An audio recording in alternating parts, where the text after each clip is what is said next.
I've been all right, bro. I've been okay. I actually past couple days I'm dealing with some more health issues. I've been waking up, my sides hurting, bro. Is it the lean?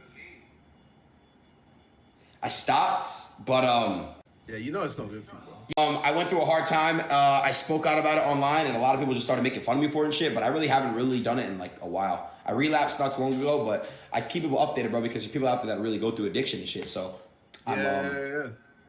But real shit though, bro. I haven't been doing it in a while. I fell off. I was doing really good in the weights and shit, and got fat again. But it's all good, man. Life happens. But I'm Yeah. Well, I mean, I remember you were gonna do this whole like shave your head and just like change your whole body, and then you kind of just fell off.